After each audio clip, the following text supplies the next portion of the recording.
Honorer les corps des saints, qui ne se décomposent pas, est une tradition importante dans l'Église catholique, qui intéresse à la fois les fidèles et les curieux. Dans ces cas particuliers, les corps des saints ne se décomposent pas après la mort et conservent une apparence très naturelle. Ils servent de signe physique d'une vie sainte et de la présence de Dieu. Les corps de saints, comme Bernadette Soubirous à Lourdes et Catherine Labouré à Paris, sont impressionnants à voir. Ils encouragent les gens à réfléchir profondément à leurs croyances spirituelles. Découvrir ces saints nous aide à comprendre la force durable de la foi. Cela nous amène à considérer le lien entre notre monde physique et le monde spirituel. Rejoignez-nous pour explorer les histoires extraordinaires de 11 de ces corps particuliers au sein de l'Église catholique. Numéro 11, Sainte Bernadette de Lourdes. Les histoires mystérieuses de l'histoire, en particulier celles qui touchent à la religion, vous intéressent-elles? L'un de ces sujets est le phénomène des corps incorruptibles où la dépouille des saints ne se décompose pas après la mort. Un exemple célèbre est celui de Sainte Bernadette Soubirous, connue pour ses visions de la Vierge Marie à Lourdes, en France. Elle n'avait que 14 ans lorsqu'elle a commencé à voir une belle dame apparaître dans une petite grotte. Bien qu'elle ne savait ni lire ni écrire, Bernadette comprenait la dame qui lui parlait dans son dialecte local, l'occitan. Les autorités étaient sceptiques, mais une source d'eau est apparue là où la dame avait dit à Bernadette de creuser. Bientôt, des gens ont rapporté des guérisons miraculeuses grâce à l'eau de la source. Des milliers de pèlerins ont commencé à se rendre à Lourdes dans l'espoir d'obtenir une guérison. Bernadette est morte de la tuberculose en 1879 à l'âge de 35 ans et a été enterrée dans son couvent à Nevers. Lorsque son corps a été examiné en 1909, il a été découvert parfaitement conservé. Après 30 ans passés sous terre, son visage et ses mains semblaient encore vivants. Sa peau était douce mais sèche et son corps pouvait encore être déplacé. Des examens ultérieurs en 1919 et 1925 ont confirmé que son corps ne s'était pas décomposé. Aujourd'hui, plus d'un siècle après sa mort, Sainte Bernadette est exposée aux pèlerins dans une châsse en verre à la chapelle Saint-Gildard à Nevers. Son visage et ses mains sont visibles et semblent très normaux, comme si elle était simplement endormie. Son corps n'a reçu aucun traitement de conservation particulier. Il demeure incorrompu dans son état naturel. Pour de nombreux fidèles, cet état est considéré comme une preuve de sa sainteté. C'est un événement extraordinaire qui a également déconcerté de nombreux scientifiques. Certains pensent que des facteurs environnementaux l'ont conservé, tandis que d'autres croient qu'il s'agit d'un miracle et d'une intervention divine. L'histoire de Sainte Bernadette, de ses visions à son corps conservé, est vraiment remarquable. C'est un rappel puissant de sa foi profonde et de son rôle dans la transformation de Lourdes en une destination majeure pour les pèlerins catholiques du monde entier. Numéro 10, Saint François Xavier. Saint François Xavier est un exemple célèbre de saint dont le corps a résisté à la décomposition naturelle. Il fut l'un des premiers missionnaires jésuites, répandant le catholicisme à travers le monde dans les années 1500, et l'histoire de sa vie est remarquable. Né en 1506 en Espagne, François Xavier a beaucoup voyagé à travers l'Asie dans sa mission pour enseigner sa foi à toutes les nations. On estime qu'il a converti plus d'1 million de personnes en Inde et dans d'autres parties de l'Asie. Il est mort en 1552 sur l'île chinoise de Sanxian. Son corps conservé a continué d'inspirer les gens pendant de nombreux siècles. Lorsque son corps fut exhumé quelques mois après sa mort, les gens furent stupéfaits. Ils découvrirent que son corps était encore souple, comme s'il venait de décéder. Bien que sa peau se soit tendue et noircie, ses organes internes et les traits de son visage étaient encore conservés. Cette absence de décomposition fut considérée comme un signe de Dieu qu'il était un saint homme. Des examens ultérieurs dans les années 1700 et 1800 confirmèrent que son corps ne s'était pas davantage décomposé. Aujourd'hui, son corps repose dans une châsse en argent dans la basilique du Bon Jésus à Goa, en Inde. Les visiteurs peuvent encore voir son corps conservé, qui est maintenant sec et sombre. Le corps reste dans un état de conservation étonnant, ce qui surprend les nombreux visiteurs qui passent devant sa châsse. Des examens médicaux ont confirmé qu'il n'y a aucun signe de croissance fongique et aucune preuve que des conservateurs artificiels aient été utilisés. L'état particulier de son corps est un puissant rappel de la foi. Son œuvre missionnaire fut un grand succès, mais elle impliqua une vie difficile de voyages constants, de dangers et de maladies. Pourtant, son courage et sa force spirituelle continuent d'inspirer les catholiques du monde entier. Pour ces raisons, Saint François Xavier est commémoré comme l'un des grands saints catholiques et son histoire continue d'être racontée. Numéro 9, Sainte Catherine Labouré. Beaucoup d'entre nous se souviennent d'avoir entendu parler de miracles liés aux saints catholiques, comme les eaux guérisseuses ou les corps incorruptibles. L'histoire de Sainte Catherine Labouré est particulièrement remarquable, car elle est connue pour ses visions de Marie et les instructions pour la médaille miraculeuse. Un fait surprenant est que longtemps après sa mort, son corps est resté conservé et souple, tel qu'il était le jour de son décès. Catherine est née en 1806 en France et a rejoint plus tard les Filles de la Charité pour s'occuper des malades et des pauvres. En 1830, elle a eu des apparitions mariales dans la chapelle de la Maison Mère à Paris, où Marie lui a montré le dessin de la médaille. Gravée d'images symboliques, la médaille est devenue l'un des sacramentaux les plus populaires au monde. Catherine a passé le reste de sa vie à servir humblement les autres et n'a jamais cherché à attirer l'attention sur ses visions. Elle est morte en 1876 à l'âge de 70 ans et a été enterrée dans le cimetière de l'Ordre. En 1933, son corps a été exhumé dans le cadre du processus de canonisation.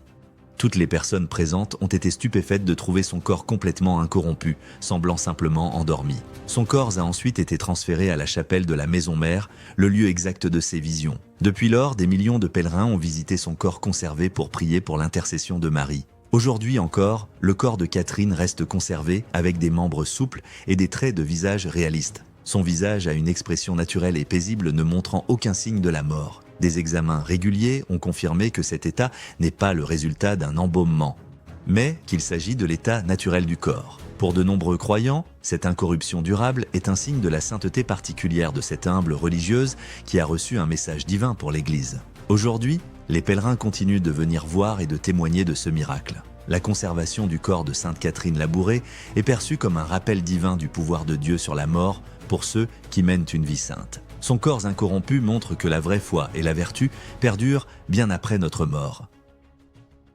Numéro 8. Sainte Véronique Giuliani. Beaucoup de gens s'intéressent à la vie des mystiques catholiques féminines. Une figure remarquable est Sainte Véronique Giuliani, qui est connue pour ses profondes expériences mystiques et son corps incorrompu. Sa vie démontre qu'une grande sainteté peut être atteinte par n'importe qui. Véronique est née en 1660 en Italie et est entrée jeune au monastère des Clarisses capucines, malgré une certaine opposition. Au monastère, elle a connu de graves souffrances physiques dues à des maladies ainsi qu'à des traitements sévères ordonnés par une abbesse stricte. Malgré ces épreuves, Véronique a eu des visions détaillées de la passion du Christ qui ont laissé des marques, connues sous le nom de stigmates, sur son corps. Elle a également reçu de nombreuses révélations spirituelles. Certains responsables de l'Église étaient sceptiques quant aux affirmations de Véronique car elle était une religieuse dans une église dirigée par des hommes. Elle a dû endurer des interrogatoires répétés et des accusations selon lesquelles elle inventait ses expériences. Il est remarquable qu'elle ait maintenu sa foi tout en supportant cet examen minutieux et en souffrant d'une mauvaise santé. Finalement, ses écrits mystiques ont été examinés et jugés authentiques et elle a été innocentée. Véronique a passé ses dernières années à enseigner à d'autres religieuses et à promouvoir la dévotion aux plaies du Christ jusqu'à sa mort en 1727 à l'âge de 67 ans. Des siècles après sa mort, son corps a été exhumé et découvert dans un état de conservation remarquable. Aujourd'hui, près de 300 ans plus tard, le corps non décomposé de Sainte Véronique est exposé à la vénération au monastère de Città di Castello en Italie. Un examen scientifique de sa dépouille en 2001 a confirmé qu'il n'y avait aucun signe de décomposition. Sa peau est restée intacte et les traits de son visage étaient encore nets. Les experts n'ont pu fournir aucune explication naturelle à cette conservation. Sa vie, de ses luttes contre la maladie et le doute à son corps miraculeusement conservé, est un exemple de grand courage, de foi et de sainteté. Lorsque vous vous sentez découragé dans votre propre vie spirituelle, souvenez-vous de l'exemple de cette sainte puissante. Nous pouvons être certains qu'elle continue d'intercéder pour nous depuis le ciel. Numéro 7. Sainte Virginie Centurionne. La vie des saints offre de nombreuses histoires intéressantes. Une figure fascinante est Sainte Virginie Centurionne de Gênes. On se souvient d'elle pour sa vie pieuse et pour une découverte extraordinaire faite longtemps après sa mort. Virginie est née à Gênes, en Italie, en 1587. Elle a connu de grandes difficultés au début de sa vie. Après la mort de sa mère, elle fut forcée de se marier très jeune et devint bientôt veuve avec 2 enfants. Tout au long de ces épreuves, sa foi religieuse profonde l'a soutenue. Elle a ensuite consacré sa vie à aider les personnes dans le besoin. Virginie a utilisé son propre argent et sa maison pour s'occuper des malades, des pauvres et des enfants abandonnés. Elle a même fondé des communautés religieuses pour poursuivre cette œuvre importante de charité et de miséricorde. Même lorsqu'elle avait ses propres problèmes de santé, elle continuait à visiter les hôpitaux et les refuges. Elle aidait quiconque avait besoin d'assistance et faisait preuve d'une grande bonté envers tous. Virginie est morte d'une pneumonie en 1651 à l'âge de 64 ans. Les habitants de Gênes ont profondément pleuré sa mort, car ils avaient perdu une grande protectrice des pauvres. Environ 150 ans après sa mort, son corps a été retiré de sa tombe pour être examiné. À la grande surprise de toutes les personnes présentes, son corps ne s'était pas décomposé. Il a été retrouvé dans un état de conservation excellent. Sa peau, ses muscles et ses organes semblaient presque vivants, ce qui a stupéfié les experts médicaux. Des examens ultérieurs n'ont pu trouver aucune raison scientifique à cet état de conservation. Aujourd'hui, le corps de Sainte Virginie repose dans une église de Gênes où de nombreuses personnes se rendent. Son corps conservé est un signe puissant qu'une vie de charité crée un héritage durable. Son histoire est une source d'inspiration pour les personnes confrontées à leurs propres difficultés. Elle montre que la foi et la compassion peuvent apporter du réconfort et véritablement améliorer le monde, laissant une empreinte bien après la mort d'une personne. Numéro 6, Saint Jean-Marie Vianney. Lorsque nous étudions la vie des saints, leur sainteté intérieure offre souvent les leçons les plus importantes. Prenez Saint Jean-Marie Vianney, le bien-aimé curé d'Ars. Bien que des miracles se soient produits autour de lui, sa grande compassion était sa qualité la plus impressionnante. Né en 1786 en France, Jean-Marie Vianney trouvait les études difficiles mais ressentait une forte vocation à devenir prêtre. En raison des bouleversements de la Révolution française, il ne put entrer au séminaire qu'à l'âge de 26 ans. Ses études furent un défi.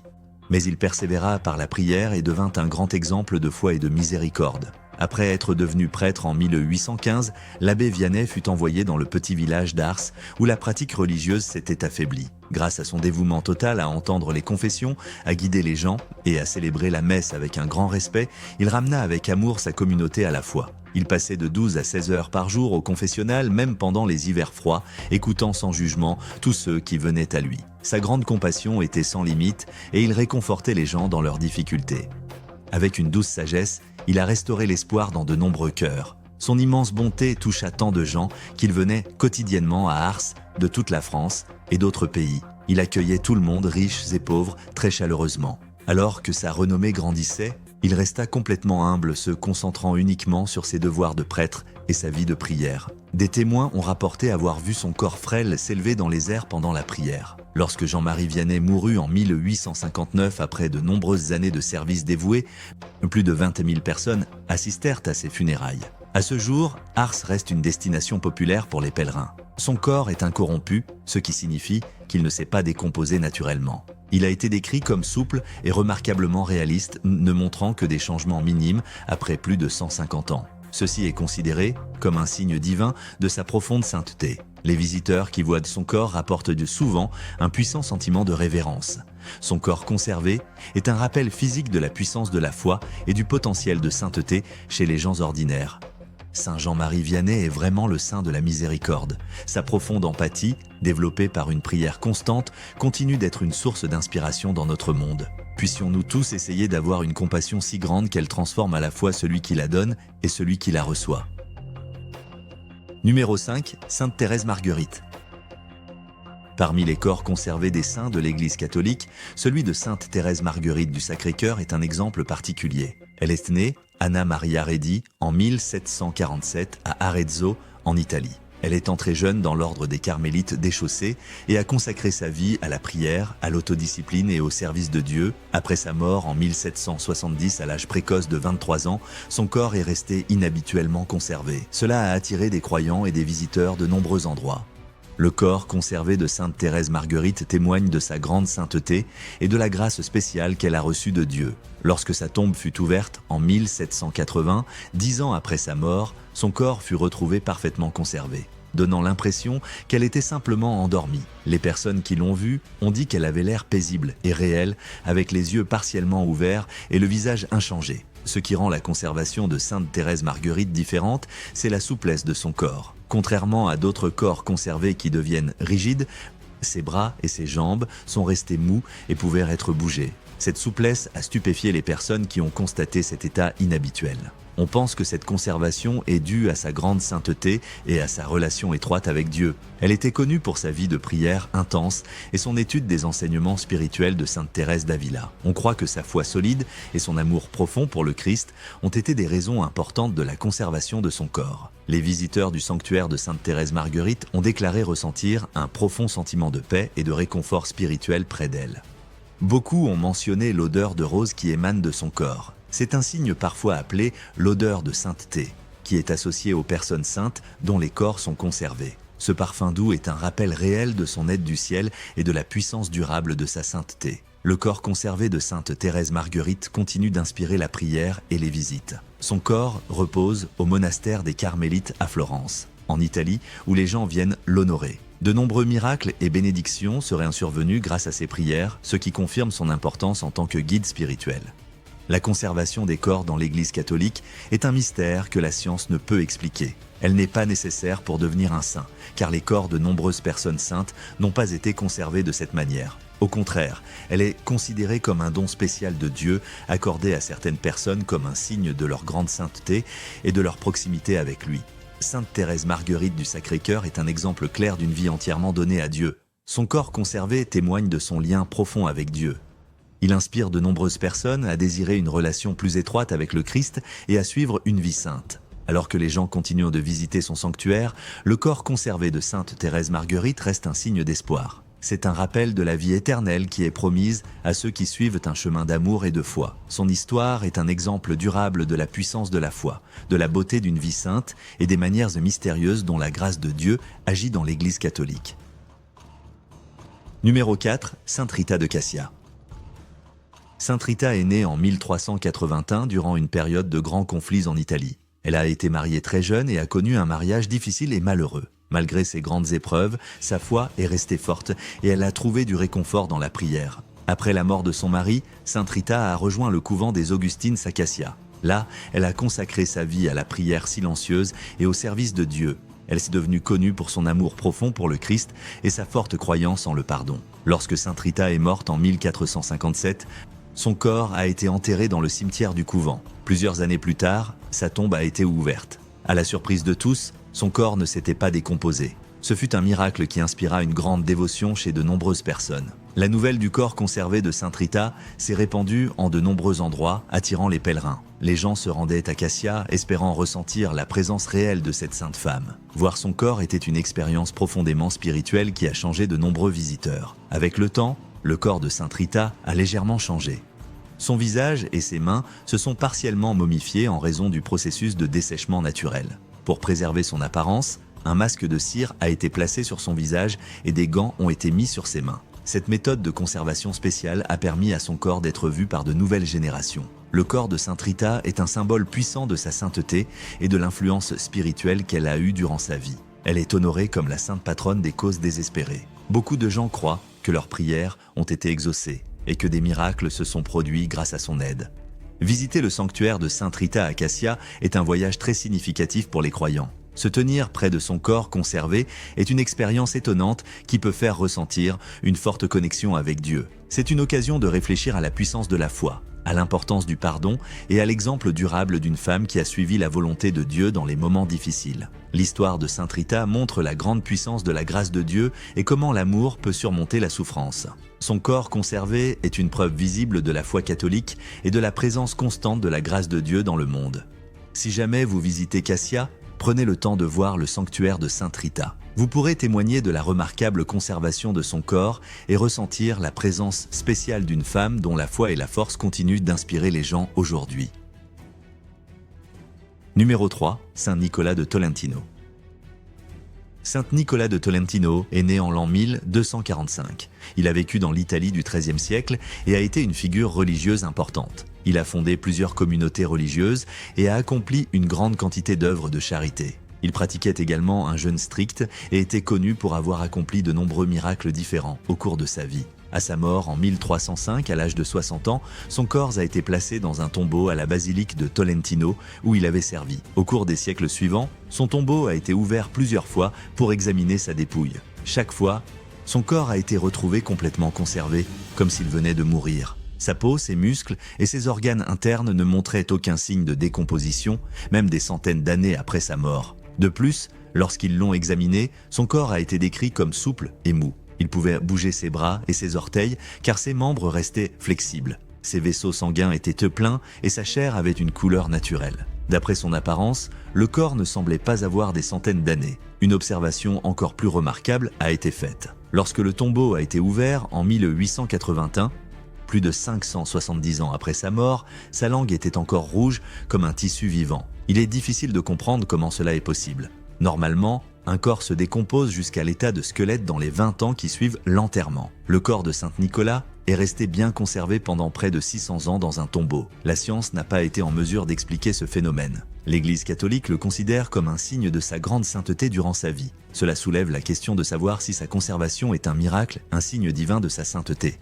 L'existence de tels corps conservés est l'un des aspects inexplicables et surnaturels de la foi. Si vous voyagez en Italie, vous pouvez voir par vous-même le corps conservé de Saint Nicolas. C'est un spectacle vraiment remarquable. Numéro 2, le bienheureux pape Pie IX. Discutons maintenant d'un autre exemple célèbre de corps incorruptibles, celui du bienheureux pape Pie IX. Il a vécu de 1792 à 1878 et a été pape de 1846 jusqu'à sa mort. Son règne de plus de 30 ans fut l'un des plus longs de l'histoire de l'Église. Pour un corps décédé depuis 1878, sa dépouille est dans un état remarquable. Son corps conservé est exposé dans un cercueil de verre dans la basilique Saint-Laurent-hors-les-Murs à Rome à la mort du pape Pie IX. Il fut d'abord enterré dans les grottes sous la basilique Saint-Pierre. En 1881, son corps a été déplacé et examiné au cours de ce processus. Seulement 3 ans après sa mort, son corps a été retrouvé complètement intact et souple. Sa peau, ses muscles et ses organes internes étaient tous présents. Ses bras et ses jambes pouvaient encore être bougés, semblables à ceux d'une personne vivante. Selon des témoignages oculaires, un liquide clair a été vu s'écoulant de son nez lors du transfert du corps. Le Vatican considère l'état de conservation du pape Pie IX comme un signe de sa grande sainteté durant sa vie. Il est incroyable qu'après plus de 140 ans dans un tombeau scellé, son corps reste si bien conservé. Contrairement à de nombreuses figures historiques de cette période dont les restes ne sont plus que des squelettes, le corps de ce pape est encore en grande partie complet. Si vous visitez Rome, vous pouvez voir son corps par vous-même. Même après un siècle et demi, l'état de sa dépouille est très inhabituel. Le phénomène d'incorruptibilité est vraiment extraordinaire. Numéro 1, Saint Charbel Makhlouf. Saint Charbel Makhlouf était un prêtre catholique maronite du Liban qui a vécu au XIXe siècle. Il était connu pour sa sainteté et sa vie dévouée à la prière. Il est mort en 1898 à l'âge de 70 ans d'un accident vasculaire cérébral. Quelques mois après sa mort, sa tombe a été ouverte. Les personnes présentes ont découvert que son corps était complètement incorrompu. Les témoins ont décrit son corps comme étant souple, ne montrant aucun signe de décomposition naturelle. Sa peau était légèrement jaunie, mais il n'y avait pas de dommages significatifs et ses organes internes auraient été intacts. Ce fut une découverte vraiment remarquable. Elle suggère qu'une grâce spéciale était présente pour empêcher le processus naturel de décomposition. Après l'examen, ils ont vêtu le père Charbel de nouveaux habits et ont placé son corps dans un nouveau tombeau. Pendant plus d'un siècle, de multiples examens ont confirmé que son corps reste dans le même état de conservation. Par exemple, lorsque sa tombe a été ouverte en 1950, il a été retrouvé complètement conservé, presque tel qu'il était le jour de sa mort. Il est extraordinaire que son corps ait résisté à la décomposition pendant si longtemps. Aujourd'hui, Saint Charbel repose en permanence dans sa tombe au monastère Saint-Maron à Anaya, au Liban. Son corps conservé sert de preuve puissante de sa sainteté profonde et durable.